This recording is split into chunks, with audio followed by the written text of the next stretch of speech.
Hello guys, isang magandang araw sa inyong lahat dyan.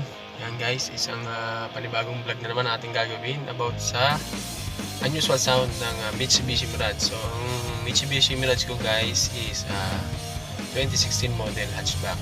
So, actually pagkabili ko sa kanya, after may travel ko siya sa Batangas pabalik, binarinig na ako noon na unusual sound. So, pinaliwala ko lang. Pero nagtataka ako habang tumatagal, lalo siyang lumalakas. So halos nakaisang taon, binabayaan ko lang siya. Nakakapagtaka lang kapag nakakalayo ako ng takbo, kasi minsan ko lang siya magamit. Pero pag nakakalayo ako ng takbo or kaya lagi ko siyang nagagamit, nawawala yung unusual sound. Pero pag napa-stack siya ng matagal, hindi nagagamit, yung bumabalik siya. So inobserbahan ko, dinala ko na rin siya sa kasa, hindi rin makita. Kasi ang akala ko dati, yung belt lang, sa belt lang ang problema. So wala naman, chinik naman. Dapat nga pinadadala sa akin doon, i-schedule na binibigay na daw, obserbahan daw i-schedule. So sobrang busy ko, so hindi ko na nadala, hinayaan ko na lang.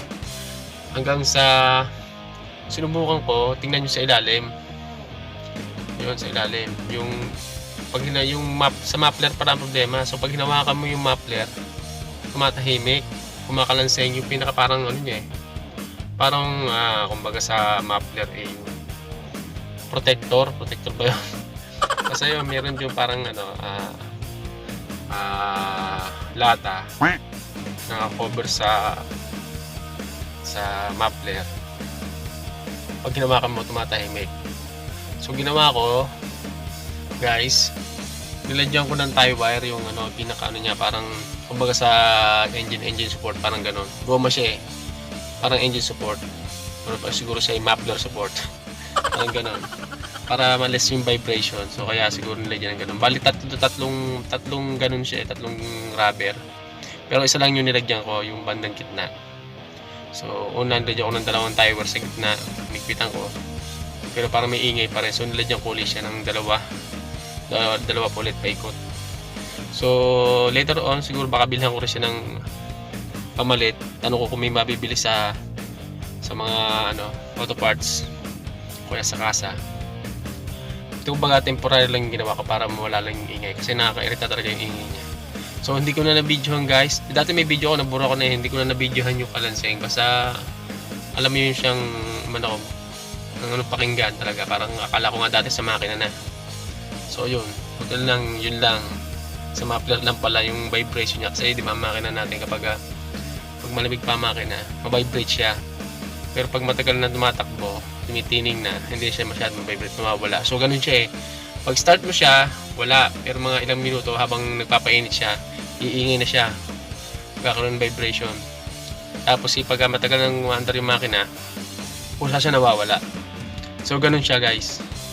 So akala ko sa cold start lang talaga siya may problema. Pag ako baka ganun lang talaga, baka normal lang sa Mirage yung ganun. Pero habang tumatagal kasi lalo siyang umiingay. So buti na lang, yun lang ang problema. So guys, so pakikita ko na sa inyo kung saan ko nilagyan ng tie wire yung sa muffler na sinasabi ko. So guys, tara.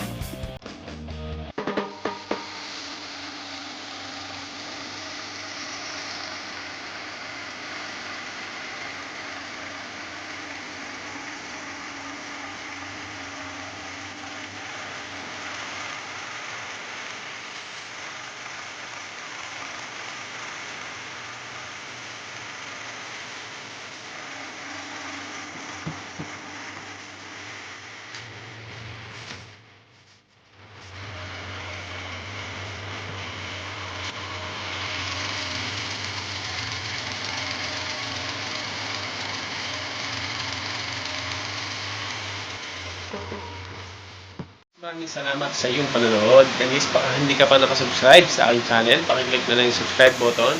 And then, pakisama rin yung notification bell para lagi kang updated sa aking mga video. And guys, God bless. Maraming salamat ulit. Bye-bye!